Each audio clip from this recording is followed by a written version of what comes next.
Ja, servus Leute, eine kleine Einleitung für die erste Motorshow. Jetzt zu Hause in meinem Raum, weil oben wollte ich zwar die Moderation machen, aber es war so laut, man hat nichts verstanden. Deswegen jetzt nochmal hier bei mir. Ähm, Mein Tagesziel da oben habe ich erreicht. Dafür, dass ich das erste Mal oben war. War zwar ein bisschen, ich sag mal, anstrengend. Wir waren 10 Stunden unterwegs mit Heim- und Rückfahrt.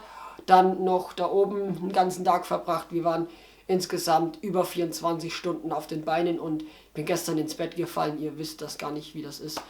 Füße taten weh, Beine taten weh, Rücken tat weh und es war echt, aber das hat sich gelohnt, dass mir alles wehgetan hat. Also für dieses Event große Klasse. Was war mein Tagesziel? JP zu treffen war mein Tagesziel, habe ich gemacht. Video habe ich gestern schon noch hochgeladen, bevor ich ins Bett bin. Und ja, könnt ihr euch dann anschauen, das habe ich extra extern hochgeladen, diese Autogrammstunde.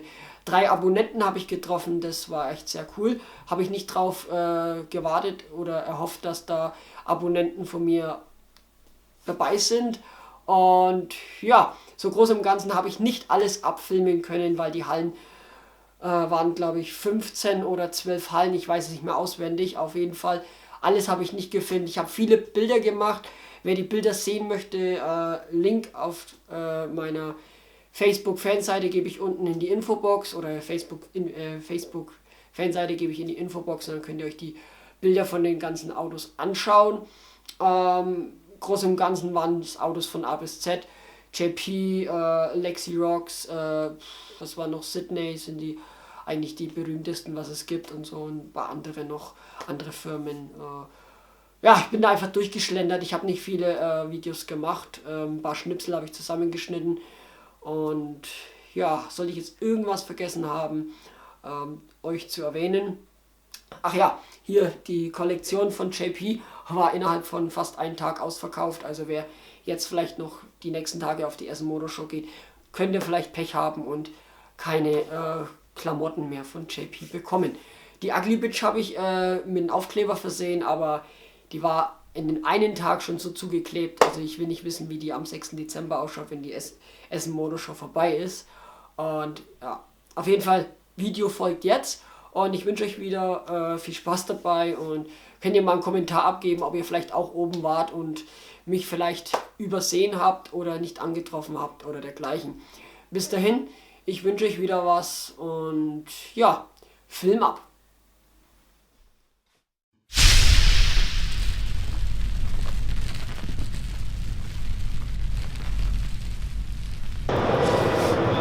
Hier sind wir bei AC Schnitzer. Ja, stehen schicke Autos da. Es ist echt voll hier, die Hallen. Also ich komme kaum irgendwie dazu, irgendein Video zu drehen und das ist schlimm. Naja, ein paar Videos werde ich euch einblenden und zeigen.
Hier Halle 12, da sind wir gerade reingekommen. Ja, waren sehr interessante Autos von A bis Z. Hier ein alter BMW in Red Style, sag ich mal, umgebaut worden. Stand bei H&R. Also schon nice das ganze Teil da.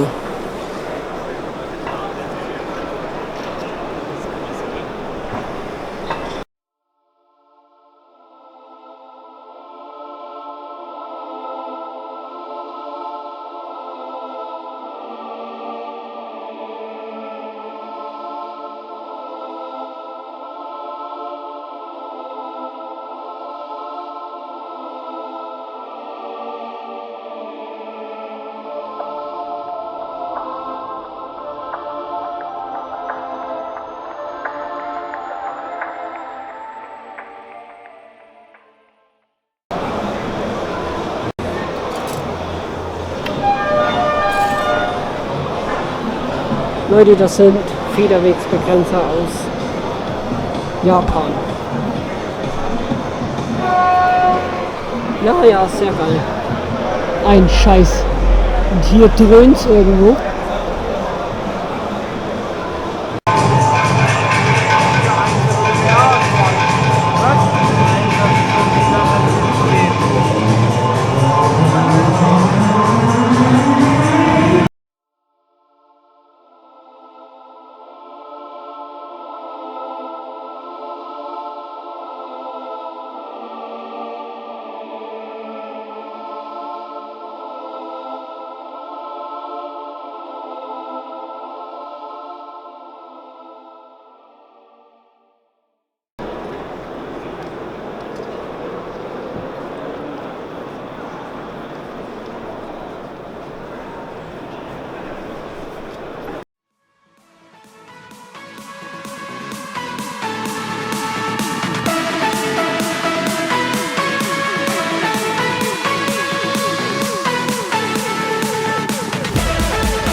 Hier sind wir am Stand von TR Technics. Die haben auch Luftfahrwerke, so wie ich es gesehen habe. Sehe ich zum ersten Mal heute. Und ja, sind sehr groß vertreten in dieser Halle. Ich muss sagen, die Vorurteile, was TR Technics angeht, kann man hier, glaube ich, mal weglassen.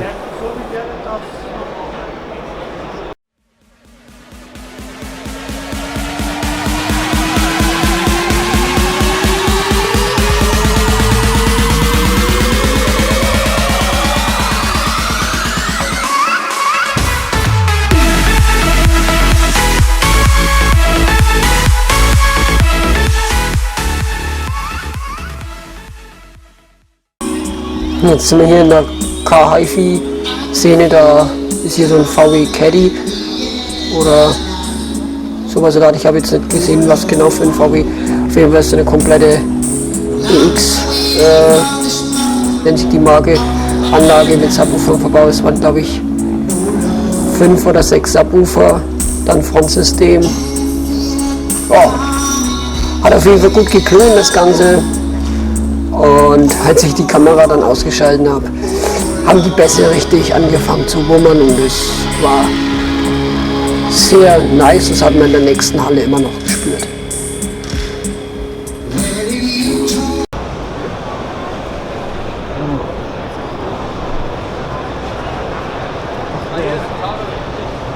Okay, nicht Dolly Buster.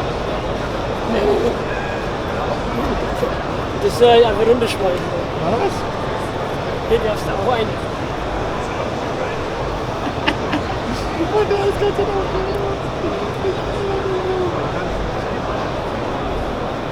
Muss man dahinter noch.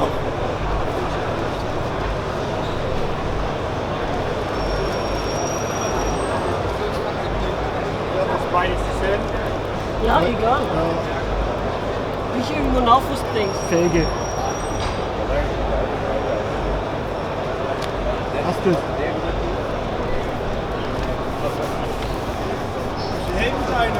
Weil er es kann.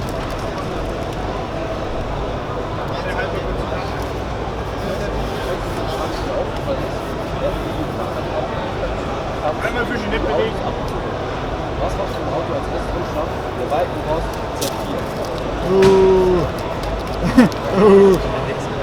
Mr. YouTube.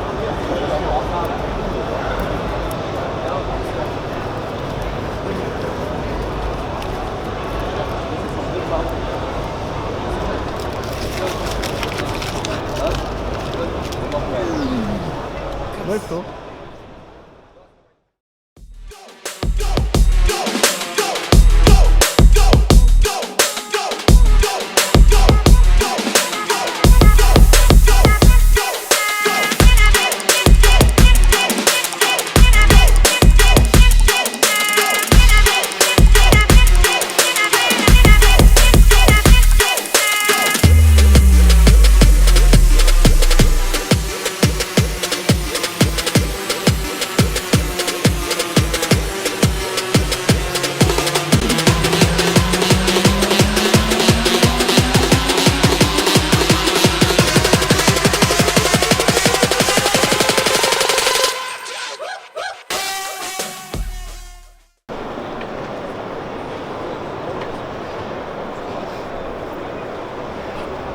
Sind wir hier bei Mercedes angekommen. Ja, sind alles nur Sportwagen und sowas.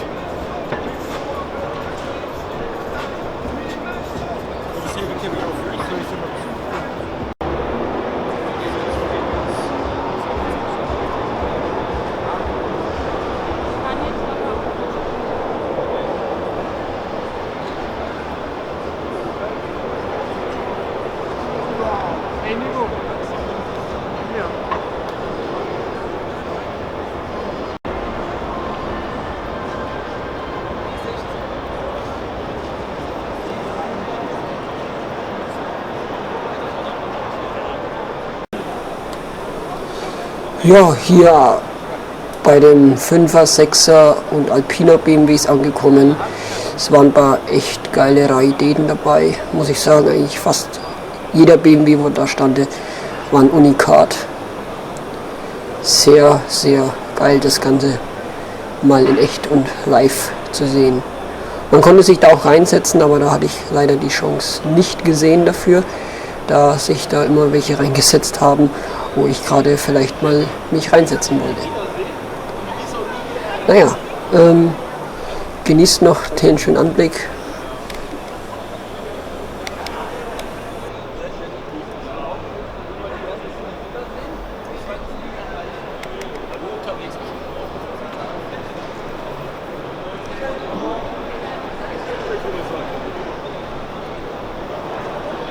Oh nee, wir hätten so einen Scheiß da eingebaut.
Ja, hier bei den ganzen Elektroautos angekommen. War in der Halle, wo Alpina war und Bilstein und sowas. Ja, sehr interessante Fahrzeuge. Dieses Fahrzeug hier müsste der ein oder andere kennen aus Jean-Pierres Videos.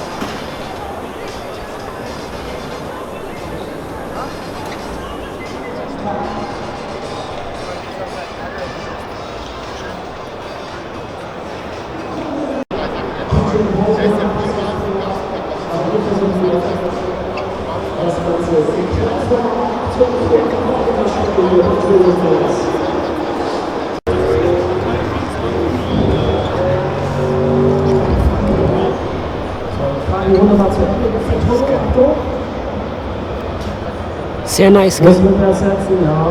Nix drin.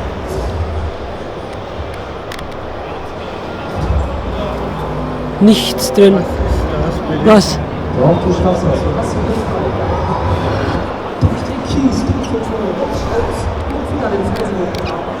Nicht so Felsenkammer, ne? Ja, ja. Ich merke das schon. Die hat einfach die Zierleisten weggelassen. Die sieht mir immer schlecht aus. Ah, die gucken mal so. Merkst du? Ja. Vielen Dank. Vielen Dank. Das war toll.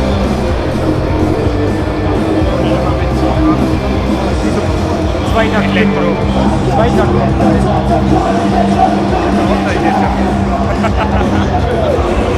Und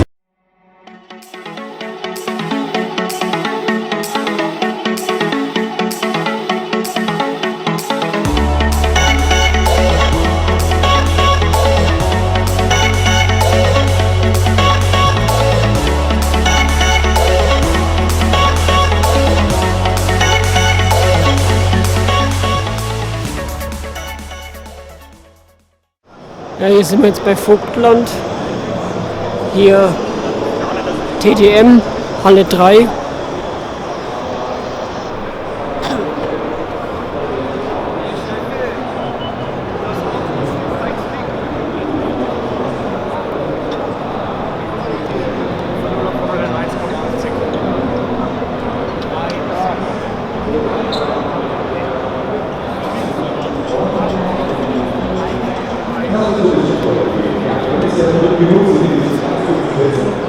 Ja, dann gehen wir mal weiter.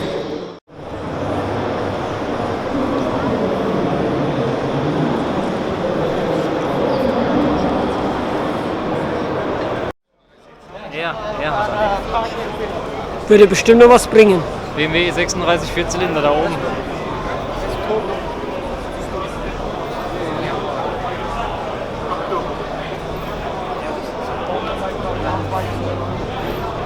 Ich baue mir mal komplett aus.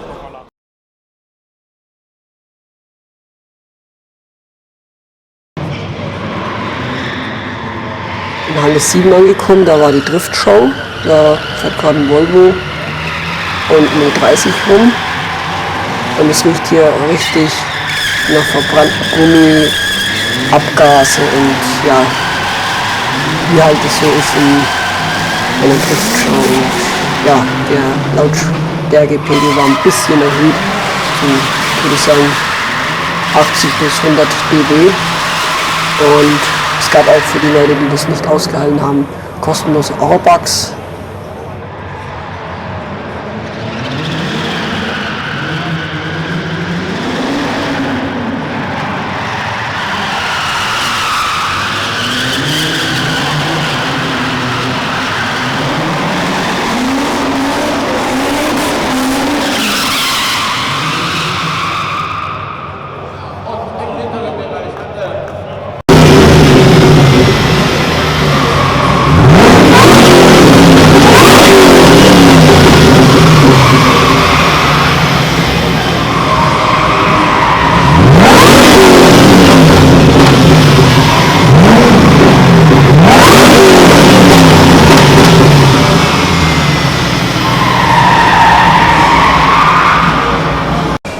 Ja, hier die ganzen Driftfahrzeuge. Eigentlich in der Boxengasse, wenn man so schon mag. Der hier, der Drift-Sheriff, hat es mir ja richtig angetan. Der hat mir sehr gefallen. Auch die Kombination von der Farbe der Felgen. Sehr geil. Hier hüben ein giftgrüner E30 mit V8-Motor. Und der Motorblock ist in Pink lackiert worden. Sah richtig geil aus, die Kombination. Und hier, was da durchspiegelt, diese Opel, der hat einen BMW-Motor verbaut. Natürlich auch wieder V8. Blenden wir jetzt mal kurz rüber. Hier ist der Opel. Und das sind die ganzen anderen Driftfahrzeuge. Und ja, die hatten da jetzt gerade keine Show mehr, die war jetzt da vorbei. Und wie gesagt, der Drift-Sheriff da, der hat es mir richtig angetan.